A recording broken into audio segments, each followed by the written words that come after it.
അസ്സലാമു അലൈക്കും വറഹ്മത്തുള്ളാ. ഞാനിപ്പോൾ ഉള്ളത് നമ്മുടെ ബഹൻസ എന്നുള്ള സ്ഥലത്താണ്,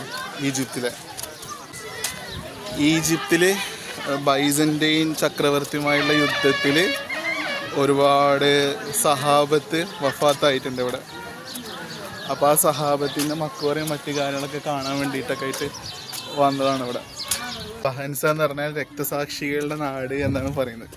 അതായത് ഈജിപ്തിലേക്ക് ഉമർ റളിയല്ലാഹുവിൻ്റെ ഖിലാഫത്തിൻ്റെ കാലത്ത് ഇവിടുത്തെ റോമ ചക്രവർത്തിക്ക് ബൈസന്റൈൻ ചക്രവർത്തിക്ക് കത്തയക്കുന്ന സന്ദർഭമുണ്ട്. അങ്ങനെ കത്തിന്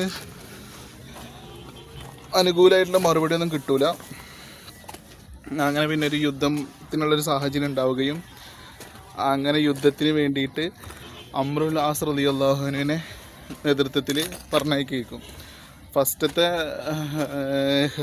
ഹിർക്കൽ രാജാവിൻ്റെ സമയത്തായിരിക്കും ഫസ്റ്റത്തെ സ്റ്റാർട്ടിങ്. അതിൽ ഒരുപാട് മുസ്ലിങ്ങൾ ഹാഫലിങ്ങളായിട്ടുള്ള ആളുകളും ബദറിൽ പങ്കെടുത്ത ആളുകളൊക്കെ അതിലെന്ത് ചെയ്യുന്നുണ്ട്, വധിക്കപ്പെടുന്നുണ്ട്.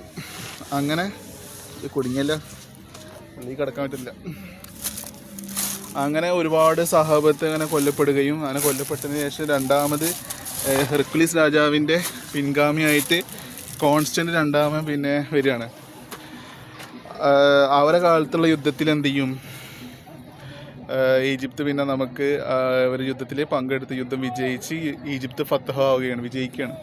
അങ്ങനെ പിന്നെ ഇസ്ലാമിക ഭരണകൂടം ഈജിപ്തിൽ വരുന്നുണ്ട്. അപ്പോൾ അതുമായി ബന്ധപ്പെട്ടിട്ടാണ് ഞാൻ കാണാൻ വന്നതാണ്.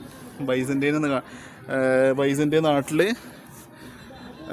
ചക്രവർത്തിമാരുടെ കാലത്ത് രക്തസാക്ഷികളായിട്ടുള്ള സഹാബത്തിൻ്റെ ഇത് കാണാൻ വേണ്ടി വന്നതാണ്.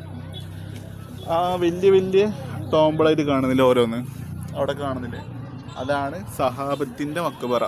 ബാക്കിയുള്ളൊക്കെ ഇവിടുത്തെ സാധാരണ ആളുകളുടെ മക്ബറകളാണ്. ഓക്കെ.